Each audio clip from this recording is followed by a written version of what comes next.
악마 다시 1. 레프 톨스토이 지음 이항제 옮김.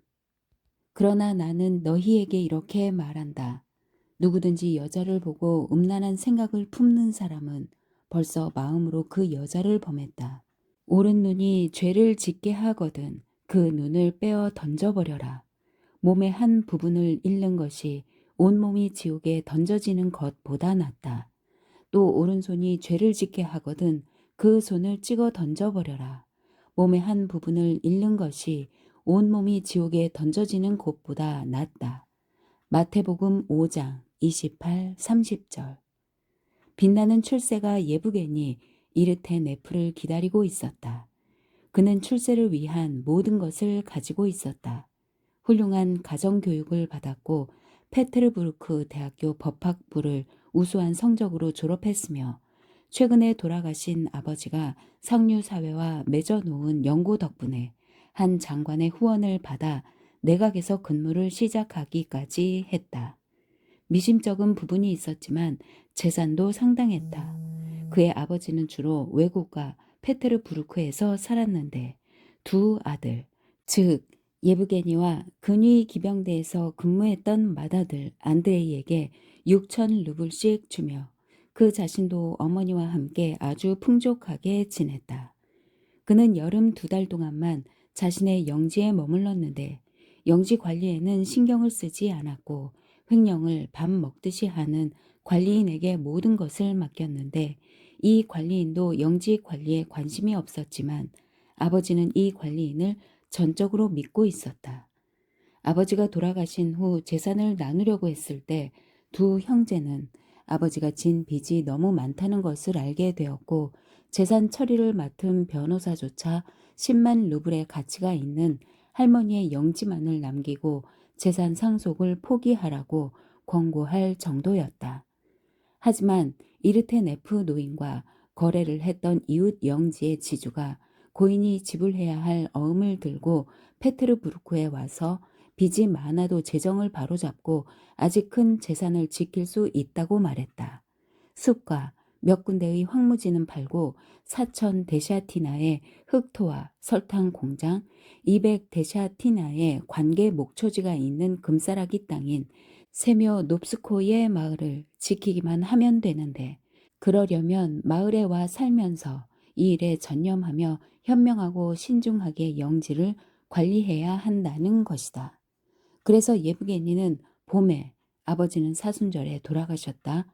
영지로 가서 모든 것을 둘러본 후 퇴직을 하고 어머니와 함께 시골에 살면서 주요 영지를 지키기 위해 영지 관리에 전념하기로 결심했다.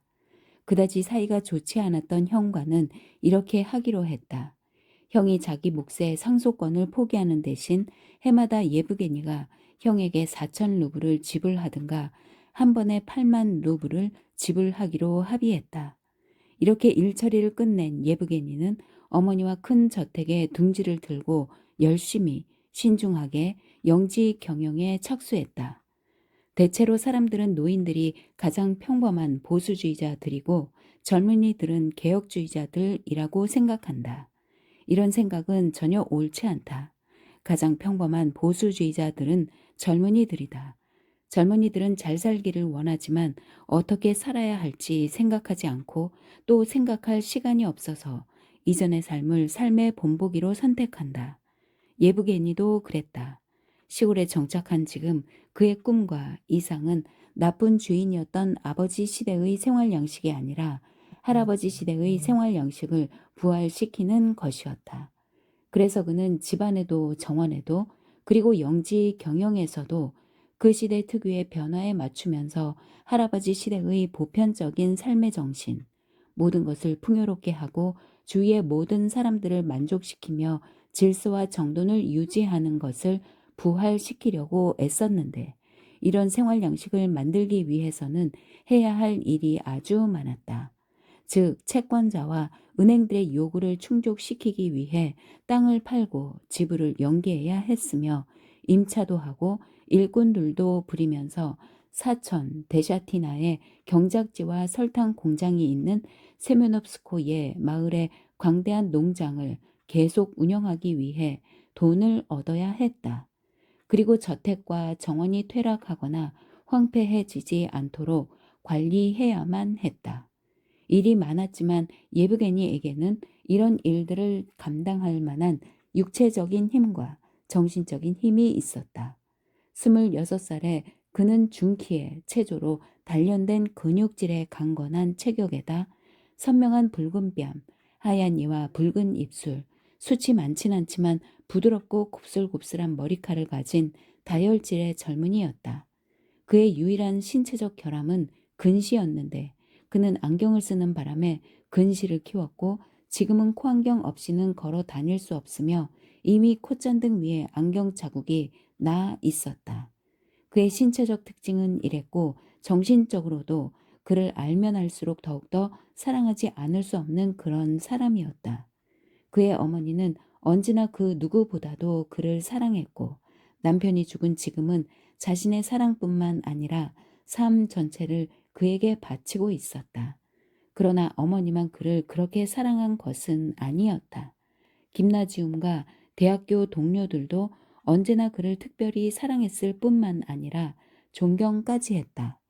그는 다른 모든 사람들에게 늘 그런 영향을 미치는 사람이었다.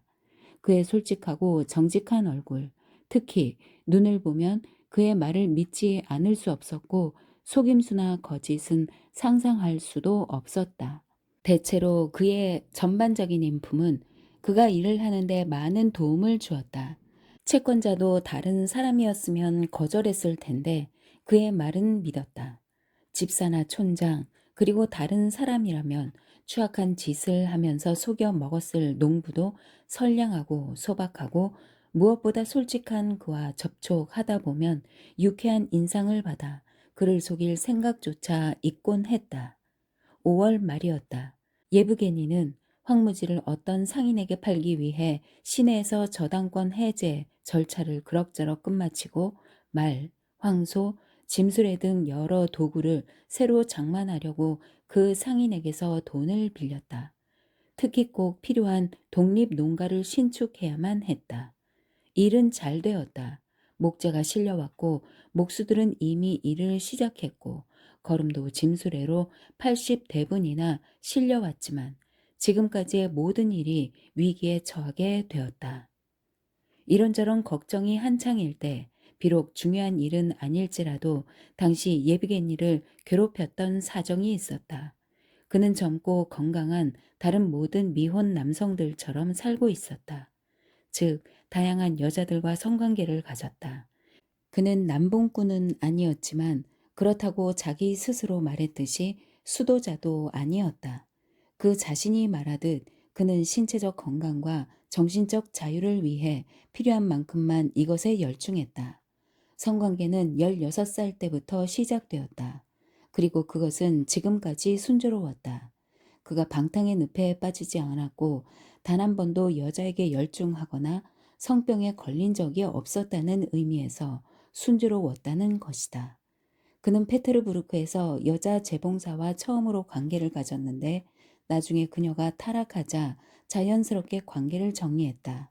이런 일은 비밀이 보장되어 그를 난처하게 하지 않았다. 하지만 시골에서 생활한 지 2달째가 되자 예브게니는 어떻게 해야 할지 전혀 몰랐다.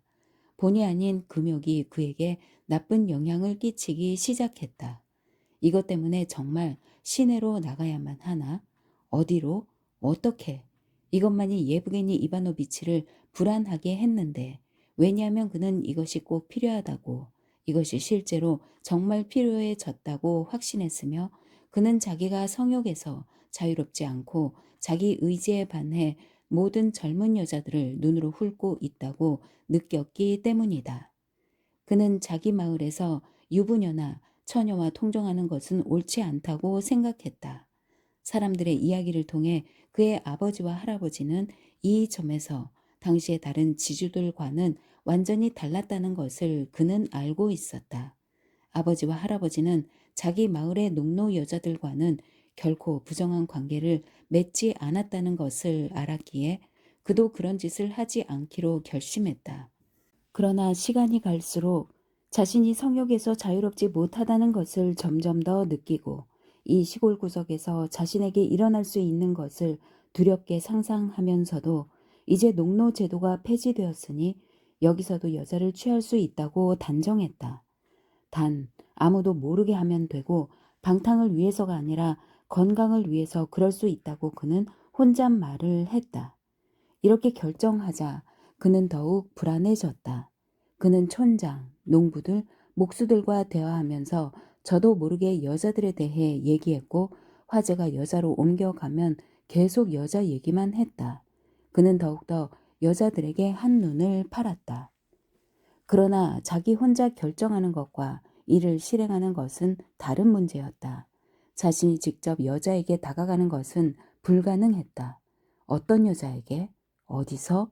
누군가를 통해야 했지만 도대체 누구에게 부탁한단 말인가? 한 번은 물을 마시러 산림 감시소에 잠시 들르게 되었다. 산림지기는 아버지의 사냥꾼이었던 사람이다. 예브게니 이바노비치는 그와 이야기를 나누게 되었고 산림지기도 사냥터에서 벌어졌던 떠들썩한 술자리에 대한 옛 이야기를 하기 시작했다. 예브게니 이바노비치는 이곳 산림 감시소나 숲속에서 그것을 하면 좋겠다고 문득 생각했다. 문제는 늙은 산림지기인 다닐라가 이 일을 맡을지 어쩔지 알 수 없었다. 어쩌면 다닐라는 내 제안을 듣고 두려워할지도 모르고 그러면 체면을 구길 텐데 아니 어쩌면 아주 간단히 동의할지도 몰라. 다닐라와 이야기를 들으면서 그는 이렇게 생각했다. 다닐라는 멀리 떨어진 사냥터에 나가 교회지기의 아내 집에서 머물렀던 이야기와 프레니치니코프에게 농촌 안악을 데려간 얘기를 했다. 가능하겠군. 예브게니는 생각했다. 천국에 계실 나리 아버님께서는 이런 어리석은 짓을 하지 않으셨죠. 안 되겠군. 예브게니는 이렇게 생각했지만 그래도 다닐라의 마음을 알아보려고 이렇게 말했다. 어떻게 자네는 그런 좋지 않은 짓을 했나?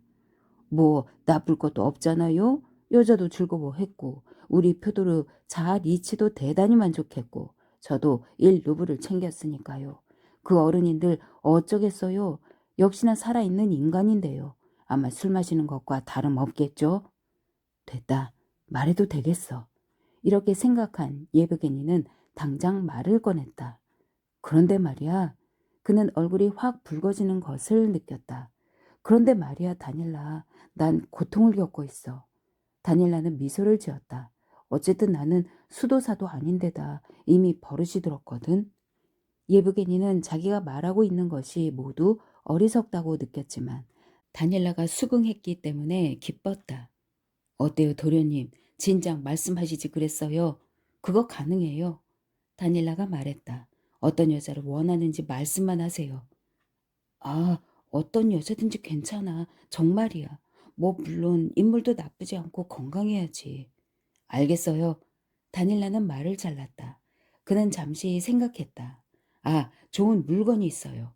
그가 입을 열었다. 예브게니는 다시 얼굴을 붉혔다. 물건이 좋아요. 실은 가을에 시집갔어요. 다닐라는 속삭였다.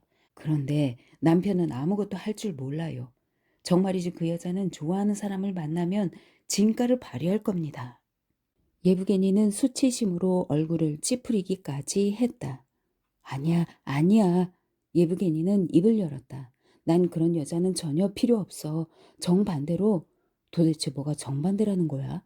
정반대로 다만 건강하고 덜 성가신 여자가 필요해.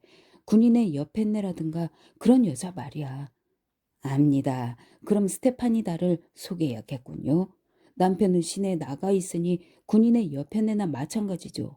인물 좋고 깨끗한 안악입니다. 만족하실 겁니다. 제가 미리 그 여자에게 말해두겠습니다. 도련님이 가시든지 아니면 그녀가 그러면 언제로 할까? 뭐 내일이라도 좋지요. 제가 담배 사러 가는 길에 그녀에게 잠시 들를 테니 도련님은 점심때 이리로 오시든가 남새밭 뒤에 목욕관 쪽으로 오세요. 아무도 없습니다. 더구나 점심땐 모두들 잠을 자니까요. 그래 좋아. 집으로 돌아올 때 예브게니는 무서운 흥분에 사로잡혔다. 어떻게 될까? 그 농사꾼 여자는 도대체 어떨까? 뜻밖의 끔찍하게 못생긴 여자면 어쩌지? 아니야, 안악들은 다 예뻐. 평소에 눈여겨본 여자들을 떠올리면서 그는 혼잣말을 했다. 그건 그렇고 무슨 말을 하고 뭘 하지? 그는 온종일 제정신이 아니었다. 다음 날 12시에 그는 산림감시소로 갔다. 다닐라는 문간에 서서 말없이 의미심장하게 숲 쪽으로 고갯짓을 했다. 예브게니는 피가 한꺼번에 심장으로 몰려드는 것을 느끼며 남새밭 쪽으로 걸어갔다. 아무도 없었다. 그는 목욕관 쪽으로 다가갔다. 아무도 없다. 목욕관 안쪽을 흘끗 들여다보고 걸어 나오는데 갑자기 나뭇가지가 부러지는 소리가 들렸다. 그가 돌아다 보니 여자가 작은 골짜기 너머 우거진 숲에 서 있었다. 그는 골짜기를 건너 그쪽으로 달려갔다. 골짜기에는 쐐기풀이 있었지만 그는 알아채지 못했다. 쐐기풀에 찔리고 코안경을 떨어뜨리면서 맞은편 작은 언덕으로 뛰어 올라갔다. 술을 놓은 흰 앞치마에 젓갈색 모직 줄무늬 치마를 입고 선홍색 머리수건을 쓴 그녀는 맨발에 싱싱하고 튼튼하고 아름다웠는데 수줍은 미소를 띠고 서 있었다. 이 주변에 작은 오솔길이 있는데 돌아오시지 그랬어요. 그녀가 말했다. 오래 기다렸어요. 오래. 그는 그녀에게 다가가 주위를 돌아보면서 그녀를 만졌다.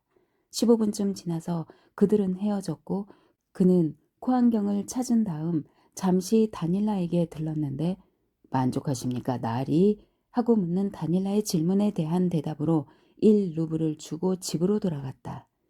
그는 만족했다. 수치심도 처음에만 느꼈다. 하지만 곧 사라졌다. 모든 게 다 좋았다. 특히 지금은 몸과 마음이 가뿐하고 편안했으며 활력이 넘쳐서 좋았다. 그는 여자를 잘 보지도 않았다. 그녀가 청결하고 싱그럽고 밉지 않고 평범하면서 화장기 없는 얼굴을 하고 있었다는 것만 기억했다. 그런데 누구의 여편네일까? 그는 속으로 생각했다. 페치니코프의 여편네라고 말했던가? 어느 페치니코프일까? 그런 성을 가진 사람은 두 집이 있는데 미하일라 노인의 며느리가 틀림없어. 그 노인의 아들이 모스크바에서 살고 있으니까 언제 다닐라에게 물어봐야겠군. 이때부터 시골 생활에 불유쾌한 중요한 문제, 즉 본의 아닌 절제는 사라졌다. 예브게니는 더 이상 생각의 자유를 침해받지 않았고 자유롭게 자신의 일에 몰두할 수 있었다. 예브게니가 착수한 사업은 그리 쉽지는 않았다. 그래서 가끔 어려움을 견디지 못하고 결국 명지를 팔 수밖에 없으며 그동안의 모든 노력이 물거품이 되지 않을까 하는 생각이 들었고 특히 어려움을 견뎌내지 못하고 착수한 일을 끝내지 못할까봐 걱정되었다. 이런 걱정이 무엇보다 그의 마음을 불안하게 했다. 한 구멍을 채 틀어 막기도 전에 뜻밖의 새 구멍이 드러나곤 했다. 그동안 이제까지 몰랐던 아버지의 빚이 여기저기서 새로 나타났다. 만년에 아버지는 닥치는 대로 빚을 얻어 쓴 모양이었다. 5월에 유산을 나눌 때 예브게니는 모든 부채를 알고 있다고 생각했다. 그러나 한여름에 갑자기 아버지가 예시포바라는 미방인에게 1만 2천 루블의 빚이 더 있다는 한 통의 편지를 받았던 것이다. 어음은 없었고 간단한 영수증 뿐이었는데 변호사는 논박할 수 있다고 말했다. 하지만 예브게니는 서류를 논박할 수 있다는 것만으로 실제로 아버지가 진 빚을 갚지 않아도 된다고는 생각하지 않았다. 다만 그는 그것이 정말 아버지가 빌린 돈인지 아닌지 알아볼 필요가 있었다. 어머니, 예시포바 칼레리아 블라디미르노프나가 누구죠? 예브게니는 평소처럼 같이 식사할 때 어머니에게 물었다. 예시포바? 그래, 할아버지의 양딸이지. 그런데 왜? 예브게니는 어머니에게 편지에 대해 이야기했다. 그렇게 양심이 없다니 놀랐구나. 내 아버지가 그 여자에게 얼마나 많은 것을 주었는데. 그런데 우리가 그 여자에게 빚을 졌나요? 글쎄, 어떻게 말해야 하나? 빚이 없지만 내 아버지가 하도 착해서. 그렇군요. 하지만 아버지가 그것을 빚으로 생각하셨나 봐요. 글쎄다. 난 모르겠다. 내가 알기로는 지금 내가 무척 어려울 텐데.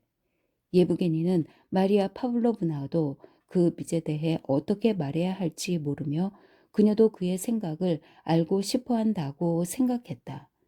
말씀을 들어보니 그 빚은 갚아야 할 것 같아요. 아들이 말했다. 내일 그녀에게 가서 연기할 수 없는지 말해보죠. 아, 정말로 내가 불쌍하구나. 하지만 그게 좋겠다. 그녀에게 꼭 연기해달라고 말해라.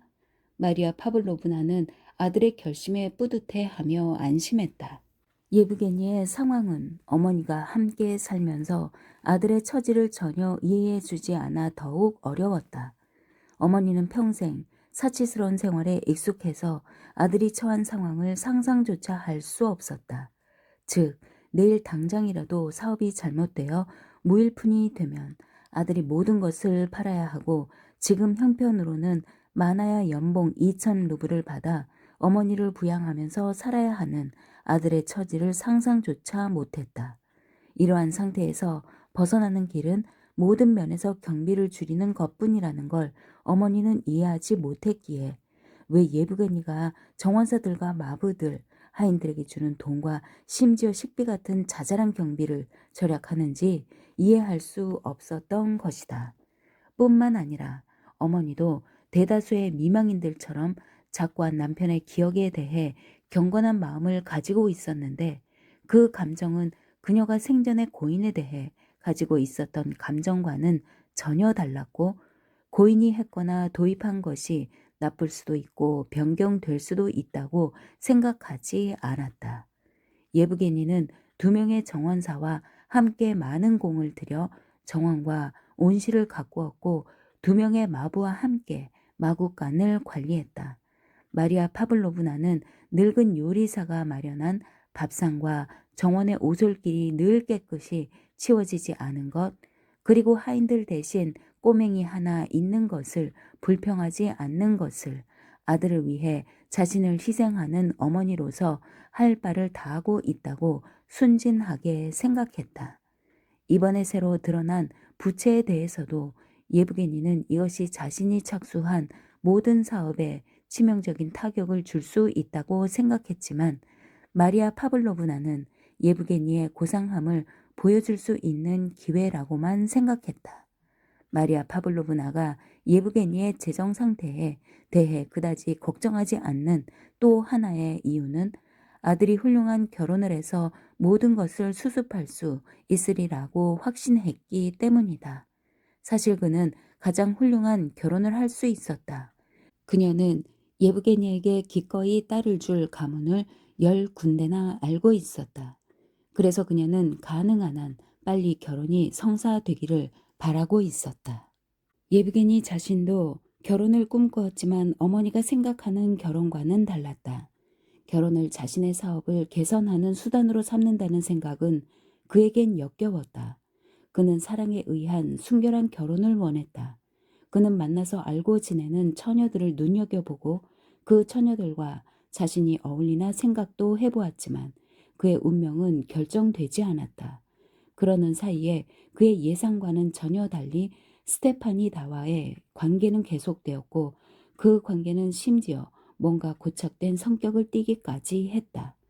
예브게니는 방탕과는 거리가 아주 먼 사람이어서 이렇게 은밀히 나쁜 짓을 하는 것, 그는 그렇게 느꼈다. 이 너무나 괴로워 도저히 안정된 생활을 할 수 없었고 처음 미래를 하고 나서 더 이상 스테파니다를 보지 않으려고까지 했었다. 하지만 얼마 지나서 다시 욕망으로 인한 불안이 그를 덮쳤다. 이번엔 대상이 없는 불안이 아니었다. 그 반짝이는 까만 눈, 오래 기다렸어요. 라고 말하는 가슴에서 나오는 목소리, 신선하고 강렬한 그 무언가의 냄새, 앞치마를 들어올리는 봉긋 솟은 가슴이 그의 머릿속에 떠오르곤 했는데 이 모든 것은 눈부신 빛이 가득한 호두나무와 단풍나무 숲을 배경으로 하고 있었다. 정말 부끄러운 일이었지만 그는 다시 다닐라에게 부탁했다. 그리하여 다시 정오에 숲에서 미래를 갖기로 했다. 이번엔 예브게니가 그녀를 더 자세히 살펴보았는데 그녀의 모든 것이 매혹적으로 보였다. 그는 그녀와 잠시 이야기해 보려고 남편에 대해 물어보았다. 실제로 그녀의 남편은 미하일라의 아들이었고 모스크바에서 마부 노릇을 하면서 살고 있었다. 그런데 어째서 너는? 예브게니는 어째서 남편을 배신하는지 물어보고 싶었다. 뭐가 어째서요? 그녀가 물었다. 확실히 그녀는 영리하고 눈치가 빠른 여자였다. 그러니까 내가 어째서 나한테 오느냔 말이야. 아, 그거요? 그녀가 쾌활하게 대답했다. 그이도 아마 거기서 놀아날 텐데요. 나라고 뭐 어때요? 확실히 그녀는 방자하고 대담하게 행동했다. 이런 모습이 예브게니에게는 귀엽게 보였다. 하지만 그는 만날 날을 직접 정하지는 않았다. 심지어 여자 쪽에서 다닐 날을 거치지 말고 만나자고 제안했을 때 예브게니는 동의하지 않았다. 그녀는 왠지 다닐라에게 좋지 않은 감정이 있는 것 같았다. 예브게니는 이번에 밀회가 마지막이 되기를 바랐다. 그는 이 여자가 마음에 들었다. 동시에 이런 접촉이 그에게 꼭 필요하고 여기에 아무런 나쁜 점도 없다고 생각했다. 하지만 그의 마음속 깊은 곳에 있는 더 엄격한 심판자가 이런 행동을 인정하지 않았고 이번이 마지막이 되기를 바랐던 것이다. 설사 그러길 바라지 않았다고 해도 최소한 이런 일에 관여하거나 다음번 만남을 준비하고 싶지는 않았던 것이다. 이렇게 여름이 지나가고 있었다. 여름 동안 예브게니는 10번쯤 여자와 만났으며 매번 단일 날을 통했다. 한 번은 남편이 돌아와서 여자가 올 수 없자 다닐라는 다른 여자를 권했다. 예브게니는 혐오스러워하며 거절했고 이윽고 남편이 떠났고 미래는 예전처럼 계속되었는데 처음에는 다닐라를 거쳤지만 이제 그가 직접 날짜를 지정했고 그녀는 늘 프로 호로바라는 안악과 함께 왔는데 왜냐하면 여자 혼자 나다닐 수 없었기 때문이다. 한 번은 지정된 미래 시간에 마리아 파블로브나가 예브게니와 짝을 지어주려는 처녀가 가족과 함께 그녀를 방문해 예브게니는 도무지 빠져나올 수가 없었다. 자리를 뜰 수 있게 되자마자 그는 탈곡장으로 가는 척하고 오솔길을 돌아서 숲속 미래 장소로 갔다. 그녀는 없었다. 하지만 평소 만나던 장소에서 손이 닿는 곳마다 모든 나뭇가지들이 꺾여 있었다. 귀룩나무, 호두나무, 심지어 말뚝만큼 굵은 어린 단풍나무까지 모조리 꺾여 있었다.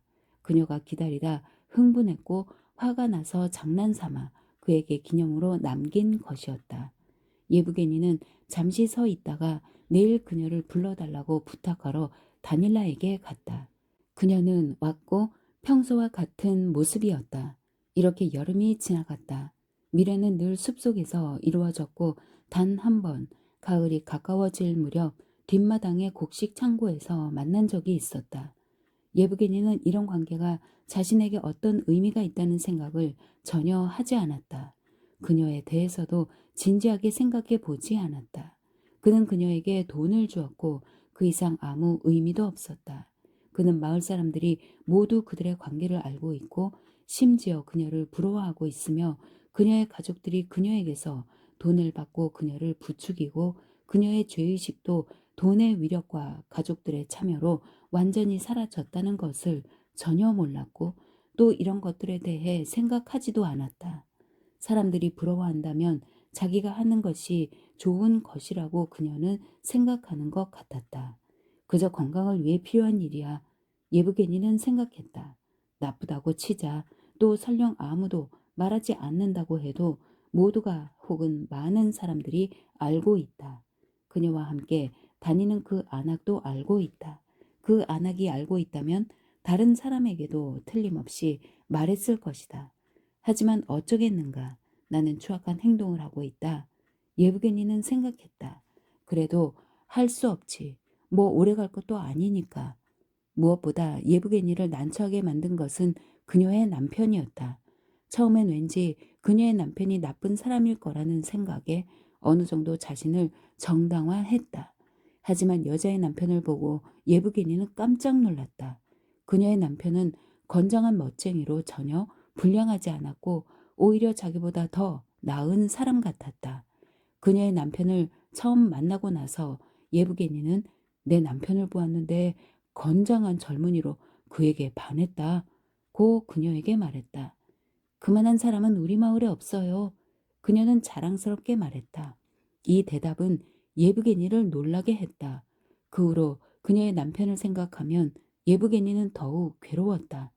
한 번은 다닐라에게 갔는데 한참 이야기하고 나서 다닐라는 예브게니에게 털어놓고 말했다. 이즈막에 미하일라 노인이 나리하고 자기 며느리가 붙어 지내는 것이 정말이냐고 내게 묻지 않겠어요. 그래서 모른다고 했습죠. 그리고 뭔 일 있으면 농부보다는 나리와 그러는 것이 차라리 낫지 않느냐고 말했죠. 그래, 그 사람이 뭐래? 뭐 아무 말도 없었어요. 다만 어디 두고 보자. 알아내기만 하면 그녀를 그냥 두지 않을 거야. 라고 말하더군요. 그래, 그녀의 남편이 돌아오면 나도 그만둘 거야. 예브게니는 생각했다. 하지만 남편은 계속 시내에 살고 있었고 두 사람의 관계는 얼마 동안 그대로 지속되었다. 끝내야 할 때가 되면 끊자. 그럼 아무 문제 없을 거야. 그는 생각했다. 이런 생각은 예브게니에게 의심의 여지가 없어 보였는데 왜냐하면 여름 내내 그는 여러 가지 일에 지나치게 신경을 썼기 때문이다. 새로 농장을 짓고 농작물을 수확하고 건물을 짓고 무엇보다 부채를 갚고 황무지를 매각하는 일로 바빴다. 자나깨나 그는 온통 이런 일들을 생각했다. 이 모든 것이 실제 생활이었다. 그래서 스테파니다와의 관계, 그는 이것을 애정관계라고 부르지도 않았다. 는 전혀 안중에 없었다. 사실 그녀를 보고 싶다는 욕망이 생기면 다른 아무것도 생각할 수 없을 만큼 맹렬했지만 그 욕망이 오래 지속되지는 않았고 밀회를 갖고 나면 그는 몇 주일, 때론 한 달 동안 그녀를 잊어버리곤 했다. 가을에 예브게니는 자주 시내에 드나들면서 안넨스키 집안과 가까워졌다. 그 집안에는 기숙 여학교를 갓 졸업한 딸이 있었다. 그런데 마리아 파블로브나를 크게 슬프게 한 사건이 일어났다. 그녀의 말에 따르면 리자 안넨스카야에게 반해 청혼함으로써 예브게니가 자신을 헐값에 팔았다는 것이다. 그때부터 스테파니다와의 관계는 끊어졌다. 왜 한 남자가 저 여자가 아닌 바로 그 여자를 선택했는지 결코 설명할 수 없듯이 왜 예브게니가 리자 안넨스카야를 선택했는지 설명할 수 없다. 긍정적인 이유와 부정적인 이유가 아주 많았다.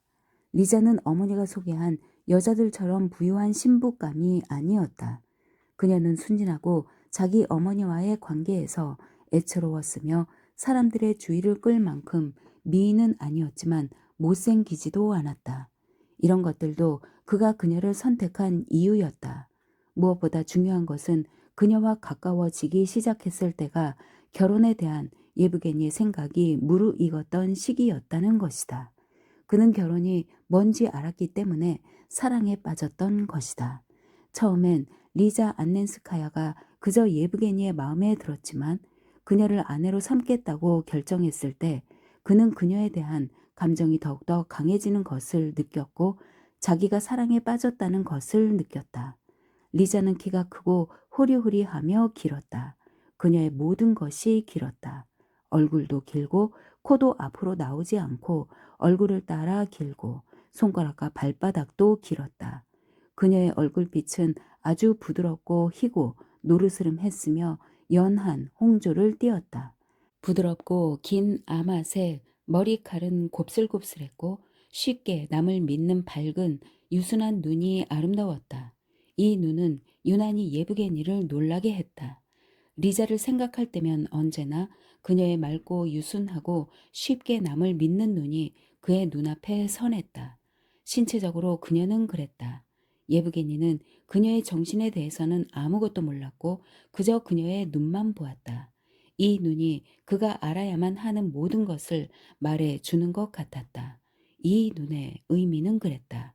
아직 기숙여학교 학생이었던 15살 때부터 리자는 항상 매력적인 모든 남자들과 사랑에 빠졌고 사랑에 빠졌을 때만 활기가 넘쳤고 행복했다. 기숙여학교를 졸업한 그녀는 여전히 만나는 모든 젊은이들과 사랑에 빠졌고 물론 이번에도 예브게니를 알게 되자마자 사랑에 빠졌다. 사랑에 빠진 그녀의 마음이 눈에 확연히 드러났고 바로 이것이 예브게니의 마음을 사로잡은 것이다. 그해 겨울 그녀는 동시에 이미 2명의 젊은이와 사랑에 빠졌는데 그들이 방으로 들어왔을 때는 물론 그들의 이름만 말해도 그녀는 낯을 붉히며 흥분하곤 했다. 하지만 얼마 후 이르테 네프가 너에 대해 진지한 태도를 보이는 것 같다고 어머니가 넌지시 비치자 이르테 네프에 대한 그녀의 사랑이 너무나 강해져서 이전의 2젊은이에 대해 거의 무관심해졌는데 이르테 네프가 그녀의 집과 무도회나 모임에 드나들면서 다른 여자들보다 그녀와 더 많이 춤을 추고 그녀가 자신을 사랑하는지를 알고 싶어 한다는 것이 분명해졌을 때 이르테 네프를 향한 그녀의 사랑은 뭔가 병적인 것이 되어버렸고 그녀는 꿈속이나 실제로 어두운 방에서도 그를 보았으며 이제 다른 모든 사람들은 그녀의 마음 속에서 사라져 버렸다. 그가 청혼하고 사람들이 그들을 축복했을 때 그녀가 그와 키스하고 그들이 약혼했을 때 그녀는 그만을 생각했고 그와 함께 살면서 그를 사랑하고 그에게 사랑받는 것 말고는 다른 소원이 없었다. 그녀는 그가 자랑스러웠고 그와 자신과 자신의 사랑에 대해 감동했으며 그를 향한 사랑에 도취되어 더없이 기뻤고 황홀했다. 그도 그녀를 알면 알수록 더욱더 그녀를 사랑하게 되었다. 그는 이런 사랑을 만나리라고 전혀 기대하지 않았기에 이 사랑은 그의 감정을 더욱 강렬하게 만들었다. 봄이 오기 전에 그는 농사일을 둘러보고 이것저것 지시하려고 세면업스코의 마을로 돌아왔지만 무엇보다 결혼 생활을 할 집을 새로 꾸미는 작업을 살피기 위해서였다. 마리아 파블로브나는 아들의 선택에 불만이었는데 그것은 그녀가 원했던 만큼 며느리가 훌륭하지 않았고 장차 아들의 장모가 될 바르바라 알렉세 예브나가 그녀의 마음에 들지 않았기 때문이다. 바르바라 알렉세 예브나가 착한 여자인지 악한 여자인지 알 수 없고 단정 짓지도 못했지만 그녀는 점잖지도 않고 최고의 여자도 아니었으며 마리아 파블로브나가 말하는 소위 레이디가 아니었는데 마리아 파블로브나는 그녀를 처음 만났을 때부터 이것을 알아차리고 속상해했다. 마리아 파블로브나는 습관에 따라 예절을 중시했고 예브게니도 이것에 매우 예민하다는 것을 알았으므로 아들이 이 문제로 많은 고통을 겪으리라는 것을 예견했기 때문에 크게 속상했던 것이다. 처녀는 마리아 파블로브나의 마음에 들었다. 무엇보다 예브게니가 그녀를 좋아했기 때문에 마음에 들었다. 그녀를 사랑해야만 했다. 그래서 마리아 파블로브나는 아주 진심으로 처녀를 사랑할 준비가 되어 있었다.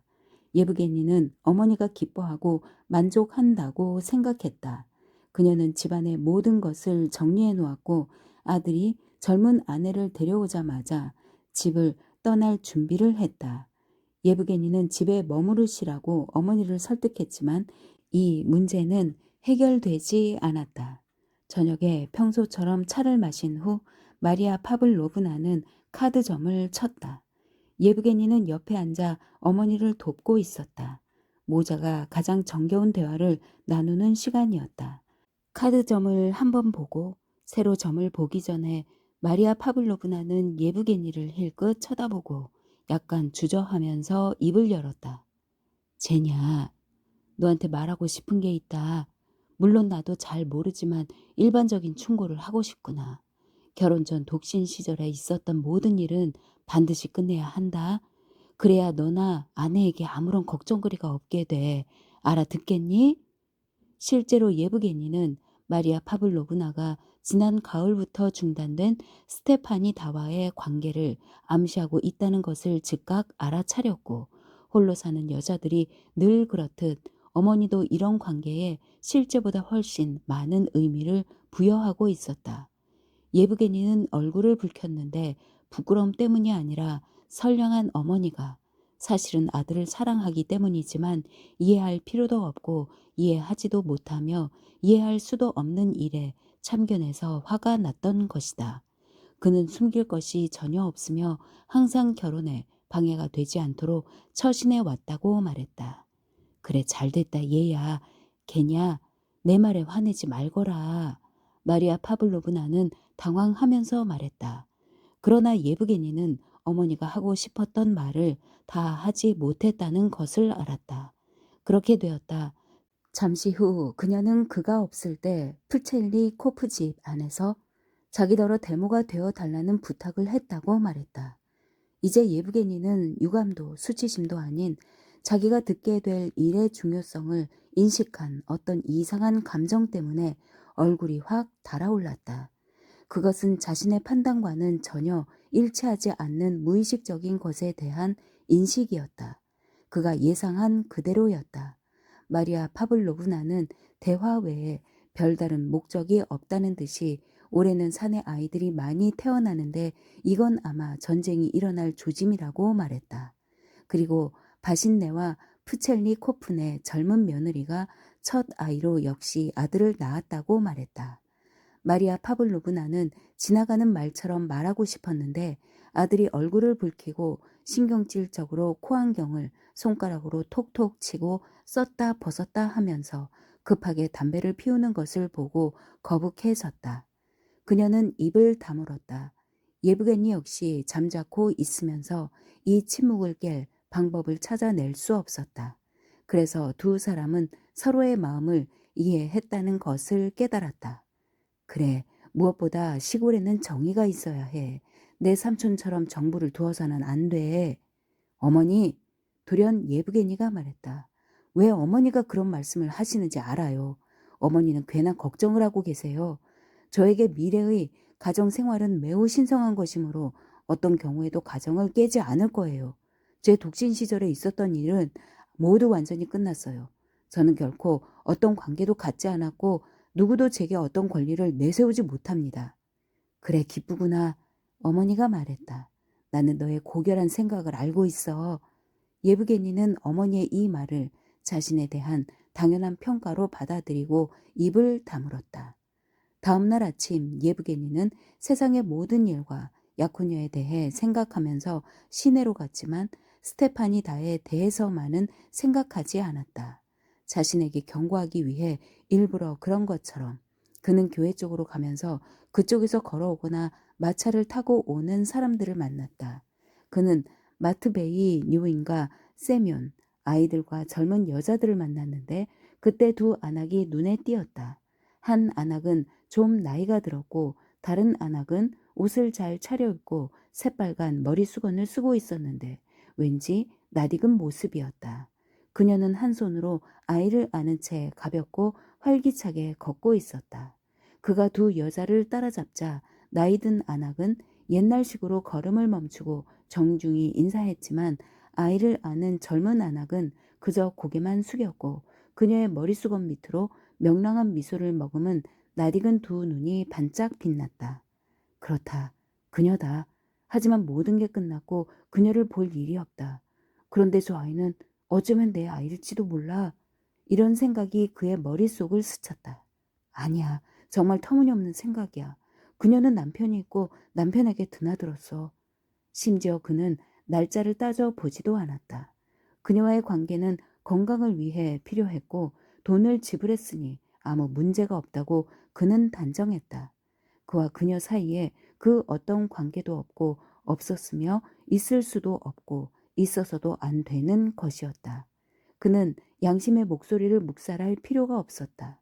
아니, 양심은 그에게 아무 말도 하지 않았다. 그는 어머니와 대화하고 그녀와 만난 뒤로 한 번도 그녀를 떠올리지 않았다. 그리고 그 후로 한 번도 그녀와 만나지 않았다. 부활절 직후 봄 축제 기간에 예브게니는 시내에서 결혼식을 올리고 곧장 젊은 아내와 시골로 떠났다. 집은 보통 젊은 부부가 살기 좋도록 꾸며졌다. 마리아 파블로브나는 집을 나가려고 했지만 예브게니가 특히 리자가 남아 달라고 간청했다. 다만 그녀는 곁채로 옮겨갔다. 이렇게 예브게니의 새로운 삶이 시작되었다. 가정생활의 첫 해는 예브게니에게 힘든 해였다. 혼담 중에 이럭저럭 미뤄뒀던 일들이 결혼 후 한꺼번에 밀어 닥쳤기 때문이다. 빚에서 벗어나는 것은 불가능했다. 별장을 팔아서 제일 급한 빚을 갚았지만 여전히 빚은 남아 있었고 돈은 없었다. 영지에서 상당한 수입을 올렸지만 형에게 돈을 보내야 했고 결혼식 비용을 써야만 했기 때문에 돈이 없었고 공장을 가동할 수가 없어서 세워둘 수밖에 없었다. 공경에서 벗어나는 유일한 방법은 아내의 돈을 쓰는 것이었다. 남편의 처지를 이해한 리자는 자진해서 그렇게 하라고 요구했다. 예브게니는 영지의 반을 아내 이름으로 등기한다는 조건으로 동의했다. 그는 그렇게 했다. 물론 그렇게 하는 것을 모욕이라고 느낀 아내를 위해서가 아니라 장모를 위해서였다. 다양한 변화를 수반한 이런 일들은 때론 성공하고 때론 실패했는데 이것이 예브게니의 첫해 결혼 생활에 나쁜 영향을 미친 한 요인이었다. 다른 요인은 아내의 건강이 나빠진 것이었다. 결혼하고 7달이 지난 가을에 리자에게 불행한 일이 생겼다. 그녀는 시내에서 돌아오는 남편을 맞이하기 위해 이륜 마차를 타고 집을 나왔다가 얌전하던 말이 벼랑간 날뛰는 바람에 깜짝 놀라 마차에서 뛰어내렸다. 뛰어내릴 수 있었던 것은 불행 중 다행이었는데 하마터면 수레바퀴에 깔릴 뻔했기 때문이다. 하지만 그녀는 이미 임신 중이었고 그날 밤 곧 진통이 시작되었고 결국 유산하고 말았으며 유산 후에 오랫동안 건강을 회복할 수 없었다. 기다리던 아이를 잃은 것, 아내의 병, 아내의 병과 관련된 삶의 혼란, 특히 리자가 병이 나자마자 달려온 장모의 존재, 이 모든 것이 예브게니의 이 한 해를 더욱더 힘들게 만들었다. 그러나 이런 어려운 사정에도 불구하고 결혼 첫 해가 끝날 무렵 예브게니는 기분이 아주 좋았다. 첫째, 쓰러진 가세를 일으키고 조부 시대의 생활을 새로운 형태로 복원하겠다는 그의 충심 어린 생각이 비록 어렵고 더디기는 했지만 실현되고 있었기 때문이다. 이제 빚 때문에 모든 영지를 팔아야 한다는 말은 있을 수 없었다. 비록 주요 영지가 아내의 명의로 바뀌었지만 지킬 수 있었고 만약 비트가 잘 되어 값만 좋으면 내년에는 공군과 긴장 상태가 완전히 만족스러운 상태로 변할 수도 있었다. 이것이 하나의 이유였다. 두 번째 이유는 그가 아내에게서 많은 것을 기대했지만 아내에게서 발견하리라고 전혀 기대하지 않았던 것을 발견했기 때문이다. 그것은 그가 기대했던 것이 아니라 훨씬 더 좋은 것이었다. 그것은 그가 이루려고 애썼지만 이룰 수 없었거나 매우 미약했던 것, 즉 사랑하는 남녀의 감격이나 환희 같은 것으로 삶을 더욱 즐겁고 유쾌하게 만들 뿐만 아니라 편안하게 했다. 어째서 이런 것이 생겨나는지 그는 알 수 없었지만 실제로 그랬다. 그녀가 약혼 직후 이 세상 모든 사람들 중 예브게니 이르테 네프가 누구보다 훌륭하고 현명하며 누구보다 순결하고 고결하므로 사람들은 모두 이르테 네프를 위해 봉사하고 그를 즐겁게 할 의무가 있다고 그녀가 단정했기 때문에 이런 일이 생긴 것이었다. 하지만 모든 사람들에게 그렇게 하라고 강요할 수는 없기 때문에 자신이라도 힘이 닿는 데까지 그렇게 해야만 한다. 그녀는 그렇게 했고 따라서 그녀의 모든 정신력은 항상 남편이 좋아하는 것을 알아내고 짐작하는 데 집중되었고 그것이 무슨 일이든 아무리 힘들어도 그 일을 하는데 최선을 다했다. 그녀에게는 사랑하는 여자와의 관계에서 생길 수 있는 주요한 매력이 있었고 남편을 사랑한 덕분에 남편의 영혼을 꿰뚫어 보는 해안이 있었다. 그녀는 남편의 온갖 정신 상태와 감정의 미세한 변화를 감지했고 종종 그 자신보다 더 잘 느낀다고 그는 생각했다. 그녀는 남편의 정신 상태와 감정에 맞춰 행동해 절대 남편의 감정을 다치게 하지 않았고 언제나 남편의 괴로운 감정을 완화하고 기쁜 감정을 강화했다. 그녀가 단지 남편의 감정과 사상만 이해한 것은 아니었다.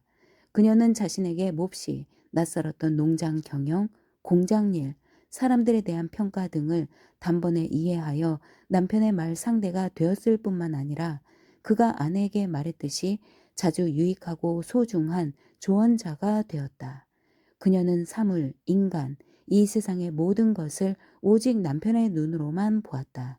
그녀는 자기 어머니를 사랑했지만 남편이 자기들 생활에 대한 장모의 간섭을 불쾌하게 느낀다는 것을 알고서 즉시 남편 편을 들었는데 아내의 태도가 너무 단호해서 그는 그녀를 달래야만 했다.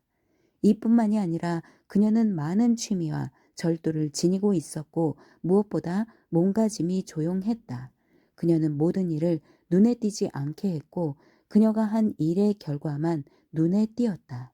즉 언제나 모든 일을 깨끗하고 질서 있고 멋지게 처리했다. 리자는 곧 남편이 추구하는 삶의 이상이 무엇인지 깨달았고 남편이 원하는 집안의 체제와 질서를 만들려고 노력했고 만들었다. 아이들이 없었지만 아이들에 대한 희망이 있었다. 가을에 그들은 페트르부르크에 가서 산부인과 의사의 진찰을 받았고 의사가 그녀가 아주 건강하며 아이를 가질 수 있다고 확실히 말했다. 아이를 가지려는 그들의 바람은 이루어졌다. 그 해가 끝나갈 무렵 그녀는 다시 임신했다. 그들의 행복을 해치지는 않았지만 위협했던 한 가지는 그녀의 질투심이었다. 그녀는 질투심을 억누르며 겉으로 드러내지 않았지만 질투심 때문에 자주 고통을 당했다. 이 세상에 그에게 어울리는 여자가 없기 때문에 그녀는 자기가 그에게 어울리는 여자인지 아닌지 자문한 적이 한 번도 없었다. 예브게니는 아무도 사랑할 수 없었을 뿐만 아니라 그 어떤 여자도 감히 그를 사랑할 수 없었다. 그들은 이렇게 살았다. 예브게니는 여느 때처럼 아침 일찍 일어나 농장 시설을 둘러보며 일이 진행되는 공장으로 갔고 가끔 들에도 나갔다. 10시쯤에 그는 커피를 마시려고 돌아왔다. 테라스에서는 마리아 파블로브나와 그들 집에서 살고 있는 삼촌 그리고 리자와 함께 커피를 마시고 있었다. 커피를 마시면서 종종 아주 활기찬 대화를 나눈 후 그들은 점심 전에 헤어졌다. 2시에 점심을 먹었다. 그리고 나서 그들은 산책을 하거나 마차를 타고 돌아다녔다. 예브게니가 사무실에 돌아오면 그들은 저녁 늦게 차를 마셨고 가끔 예브게니가 소리내어 책을 읽었고 아내는 일을 하거나 손님이 있을 때는 음악을 연주하거나 대화를 나누곤 했다. 일 때문에 집을 떠나 있게 되면 예브게니는 매일 아내와 편지를 주고받았다. 이따금 아내를 동반하기도 했는데 이럴 때는 특히 즐거웠다. 예브게니와 아내의 명명일에 손님들이 모였고 예브게니는 아내가 모든 것을 잘 준비해서 모두가 좋아하는 모습을 보며 즐거워했다.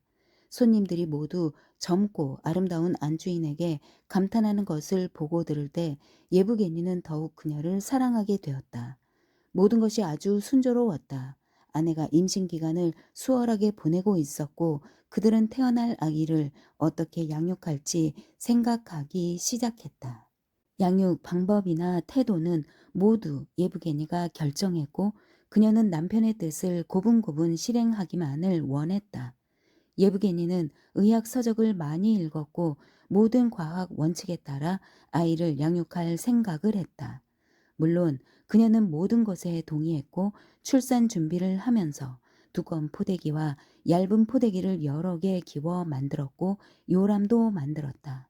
이렇게 그들의 결혼 생활의 두 번째 해와 봄이 찾아왔다. 성령 강림 축일 전날이었다. 리자는 임신 5개월째라 조심했지만 명랑하고 활동적이었다. 양가의 어머니들, 즉 그녀의 어머니와 그의 어머니는 그녀를 지키고 보호한다는 구실로 한 집에서 살았는데 서로 말다툼을 벌이며 그녀를 불안하게 할 뿐이었다. 예브게니는 농장 경영과 비트를 대규모로 재배하는 일에 유난히 열중했다. 성령 강림 축일 전날 리자는 부활절 주간 이후 하지 못했던 집안 대청소를 해야겠다고 작정하고 마루와 유리창을 닦고 가구와 양탄자에 먼지를 떨고 가구에 덮개를 씌우기 위해 안악 둘을 1급을 주고 불러서 하녀를 돕게 했다. 이른 아침부터 안악들이 와서 가마솥에 물을 채우고 일하기 시작했다. 두 안악 중 하나는 스테파니다였는데 그녀는 사내 아이에 젖을 떼자마자 지금 자기를 쫓아다니고 있는 예브게니의 서기에게 달려가 마루 청소부로 고용해 달라고 간청했다. 새 마님을 잘 살펴보고 싶었던 것이다. 스테파니다는 여전히 남편과 떨어져 혼자 제멋대로 살고 있었다. 처음 그녀는 장작을 훔치다가 붙잡혀 할 수 없이 다닐라 노인과 놀아났고 그 다음은 예브게니와 지금은 젊은 서기와 놀아나고 있었다. 그녀는 나리에 대해 전혀 생각하지 않았다. 지금 그에게는 아내가 있어. 모두들 마님이 훌륭하고 마님의 살림 솜씨가 좋다고 칭찬하니까 한번 보고 싶을 뿐이야. 그녀는 생각했다. 예브게니는 아이를 아는 그녀와 마주친 후로 그녀를 본 적이 없었다. 그녀는 어린애가 있어서 난리를 나가지 않았고 그도 마을을 잘 돌아다니지 않았기 때문이다. 예브게니는 성령 강림 축일 전날 아침 일찍 4시가 지나자 벌써 인회토를 뿌리려고 휴경지로 나갔다. 그가 집을 나설 때 안악들은 아직 집 안으로 들어오지 않았고 가마솥을 든 채 화덕 옆에서 꾸물거리고 있었다. 예브게니는 명랑하고 만족스럽고 배고픈 상태로 아침을 먹으러 집으로 돌아왔다. 그는 쪽문 옆에서 말에서 내려 지나가는 정원사에게 말을 맡기고 채찍으로 키가 큰 풀을 후려치면서 자주 그러듯이 이뇌토는 기대에 보답할 거야 라고 되뇌면서 집 쪽으로 걸어갔다. 하지만 무엇을 누구에게 보답한다는 것인지 그는 알지 못했고 생각하지도 않았다. 사람들이 풀밭에서 양탄자를 털고 있었다. 가구도 들려 나와 있었다. 이게 뭐야? 리자가 대청소를 할 생각을 했군. 이네토는 보답할 거야. 이게 바로 주부야. 훌륭한 주부. 그래, 훌륭한 주부야. 그는 혼잣말을 하고서 하얀 부인용 실내복을 입고 환하게 웃는 그녀의 모습을 또렷이 상상했는데 예브게니가 그녀를 볼 때면 그녀는 거의 언제나 이런 모습이었다. 그렇지. 정화를 갈아 신어야지. 그러면 이네토는 보답할 거야. 말하자면 거름 냄새가 날 거야. 우리 주부님은 임신한 상태지. 어째서 그런 상태일까? 그래, 아내의 몸속에서 작은 이르테네프가, 새 이르테네프가 자라고 있어. 그는 생각했다. 그래, 이네토는 보답할 거야. 그는 자기 생각에 미소를 지으면서 한 손으로 방문을 확 밀었다. 하지만 그가 미처 문을 밀어젖히기도 전에 문이 저절로 열렸다. 소매를 위로 걷어붙이고 치마를 허리춤에 끼워 넣은 채 양동이를 들고 맨발로 방 안에서 걸어 나오는 안악과 딱 부딪혔다. 그는 안악이 지나가도록 옆으로 비켜 섰고 안악도 젖은 손등으로 흘러내린 머리수건을 바로 잡으며 비켜 섰다. 가게 가. 만약 당신이... 나도 안 가. 예브게니는 이렇게 말하려다가 그녀가 누군지 알아차리고 갑자기 걸음을 멈추었다. 그녀는 두 눈에 웃음을 짓고 명랑한 표정으로 그를 쳐다보았다. 그리고 치맛자락을 당겨 내리고 문 밖으로 나갔다. 이게 무슨 말도 안 되는 일이지? 도대체 어찌된 일이야? 이럴 수가 없어. 예브게니는 얼굴을 찌푸리고 파리를 쫓듯이 손을 휘두르면서 혼잣말을 했는데 그녀를 알아봤다는 것이 불만이었다. 그는 자신이 그녀를 알아봤다는 것뿐만 아니라 경쾌하고 힘차게 맨발로 걸어가는 그녀의 흔들거리는 몸통과 손과 어깨 그리고 아름답게 주름진 상의와 하얀 장단지 위로 높이 걷어올린 빨간 치마에서 시선을 뗄 수 없었다는 것이 불만스러웠다. 내가 뭘 보고 있는 거야? 그녀를 보지 않으려고 눈을 내리뜬 채 그는 혼잣말을 했다. 그래, 여하튼 2층으로 올라가 다른 장화로 바꿔 신어야지. 그는 돌아서서 자기 방으로 갔다. 그러나 채 5걸음도 못 가서 마치 누구의 명령에 따르기라도 하듯 저도 모르게 다시 한번 그녀를 보려고 다시 뒤돌아보았다. 그녀도 모퉁이를 돌아가다가 그 순간 그를 돌아보았다. 아, 내가 무슨 짓을 하고 있는 거야? 그는 마음속으로 외쳤다. 그녀는 내가 자기를 마음에 두고 있다고 생각할 수 있어. 어쩌면 이미 그렇게 생각했을지도 몰라. 그는 바닥이 젖어 있는 자기 방으로 들어갔고 늙고 여윈 다른 안악이 방 안에서 여전히 마루를 닦고 있었다. 예브게니는 발끝으로 더러운 물이 고여있는 마루를 지나 장화가 있는 벽 쪽으로 갔고 청소하던 안악이 방에서 나갈 때 자기도 밖으로 나가고 싶었다. 이 여자가 나갔으니 스테파나다가 혼자 오겠군. 갑자기 그의 마음속에서 누군가가 생각하기 시작했다. 내가 뭘 생각하고 뭘 하고 있는 거야? 그는 장화를 움켜쥔 채 현관으로 달려가 장화를 신은 다음 옷을 깨끗이 털고 나서 테라스로 나갔다. 테라스에서는 어머니와 장모가 커피를 마시고 있었다. 분명히 그를 기다리고 있던 리자가 그와 동시에 다른 문을 통해 테라스로 들어왔다. 나를 그토록 정직하고 순진무구한 사람이라고 생각하는 리자가 이 일을 알게 된다면 어찌 될까? 그는 생각했다. 리자는 평소처럼 환한 얼굴로 그를 맞았다. 그러나 오늘따라 그녀는 왠지 유난히 창백하고 누렇고 길고 연약해 보였다. 커피를 마시는 자리에서 흔히 그렇듯이 커피를 마시면서 논리적 연관성이 전혀 없는 부인들 특유의 대화가 오갔는데, 이런 대화가 끊임없이 이어지는 걸 보면 여기에도 뭔가 연관성이 있는 게 분명했다. 양가의 어머니들은 서로에게 비아냥거렸고 리자가 두 사람 사이를 능숙하게 중재하고 있었다. 당신이 오기 전에 당신 방 물청소를 다 하지 못해서 정말 속상해요. 그녀가 남편에게 말했다. 전부 깨끗하게 치우고 싶었는데. 몸은 좀 어때? 내가 나간 뒤로 잠은 잤어? 네, 잤어요. 그래서 기분이 좋아요. 이런 견딜 수 없는 무더위에 창문마다 햇살이 비치고 있는데 아이를 가진 여자가 어떻게 기분이 좋을 수 있겠나?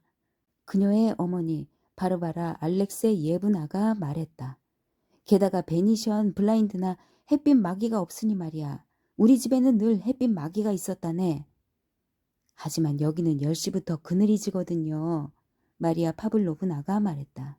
그 때문에 열병에 걸리겠어요. 습기 때문에. 이 말을 하면서 바르바라 알렉세 예브나는 방금 자신이 한 말과 정반대의 말을 하고 있다는 것을 모르고 있었다.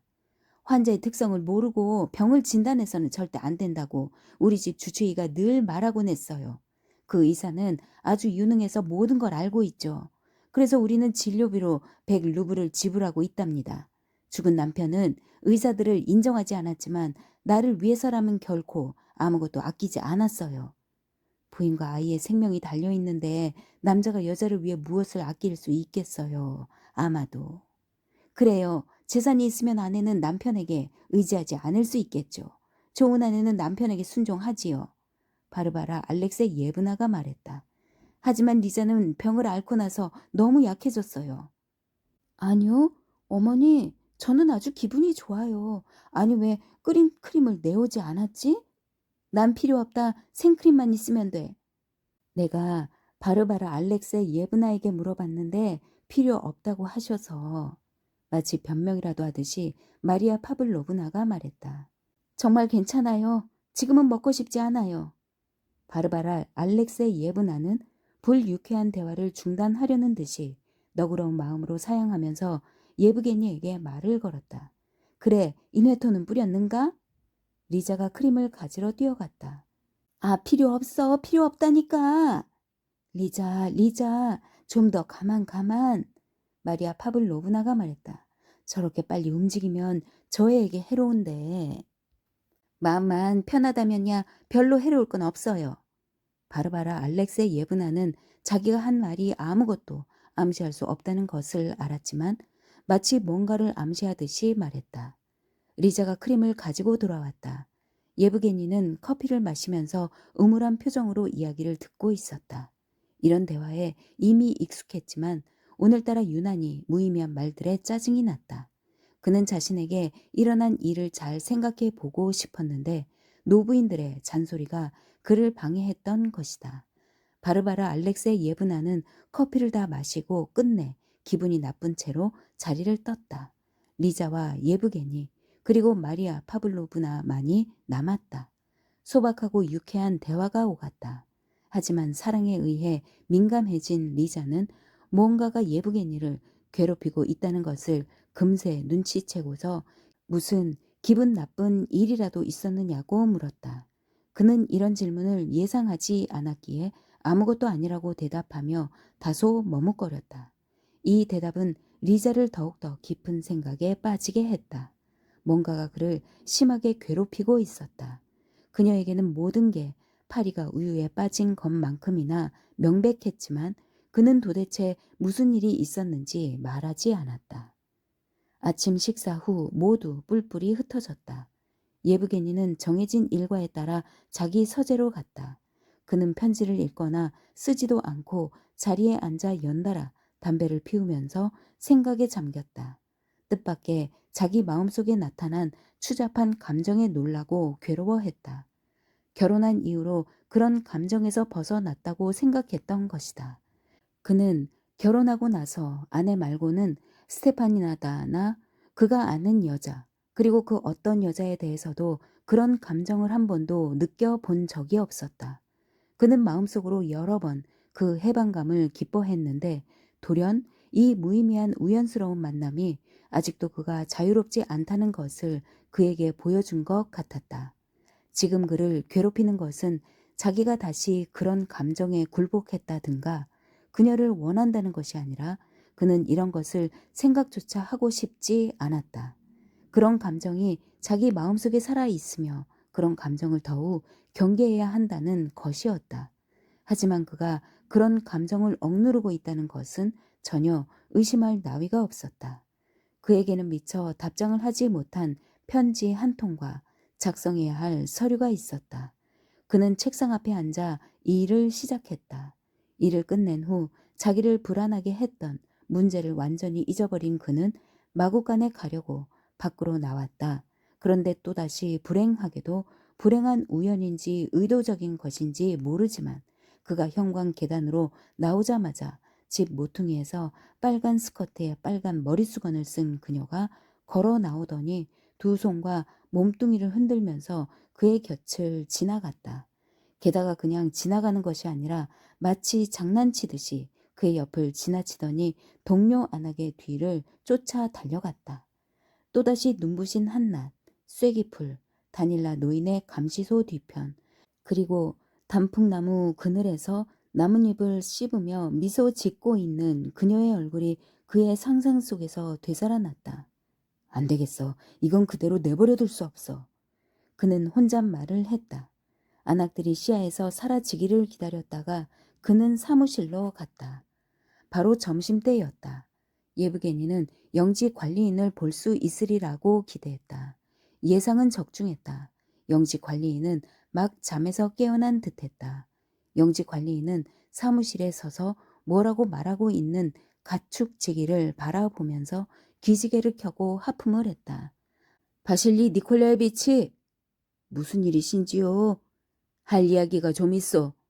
무슨 말씀이신데요? 하던 얘기를 먼저 끝내게. 그래, 데려오지 않았다는 거야? 바실리 니콜라이에비치가 가축지기에게 말했다. 무거워요, 바실리 니콜라이에비치. 무슨 일인가? 예브게니가 물었다. 네, 암소가 들에서 새끼를 낳았습니다. 잘 됐고요. 지금 마차에 말을 매라고 지시하고 있습니다. 니콜라이 리스후에게 진마차 애라도 좋으니 마구를 채우라고 일러. 가축지기가 사무실에서 나갔다. 그런데 말이오. 얼굴이 상기되는 것을 느끼면서 예브게니가 입을 열었다. 그런데 말이오. 바실리 니콜라예비치, 내가 독신일 때 지은 죄가 있는데 어쩌면 당신도 들었을지 몰라요. 바실리 니콜라예비치는 두 눈에 미소를 지으면서 주인이 가엾다는 듯이 말했다. 스테파시카 말씀이시죠? 그래요. 그래서 말인데 제발 부탁이니 그녀를 날 일꾼으로 집에 들여놓지 말게. 당신도 이해하겠지만 나는 기분이 아주 언짢아. 석인 바냐가 그렇게 처리한 것 같습니다. 제발 그렇게 해주게. 그건 그렇고 나머지 비료도 죄다 뿌릴 거요? 당혹감을 감추려고 예부게니가 말했다. 네, 지금 뿌리러 갑니다. 이렇게 이 일은 끝났다. 예브게니는 그녀를 보지 않고 지냈던 지난 1년처럼 지금도 그렇게 되기를 바라면서 마음을 진정시켰다. 게다가 바실리가 석이 이반에게 말하면 이반이 그녀에게 말하겠지. 그러면 그녀도 내가 그것을 원하지 않는다는 것을 알게 될 거야. 예브게니는 혼잣말을 했다. 그리고 아무리 힘들더라도 자기가 책임을 지고자 바실리에게 말했다는 것이 기뻤다. 그래, 이 의혹, 이 수치심보다는 훨씬 더 낫다. 훨씬 더 나아. 그는 이 죄에 대해 마음속으로 떠올리면서 몸서리 쳤다.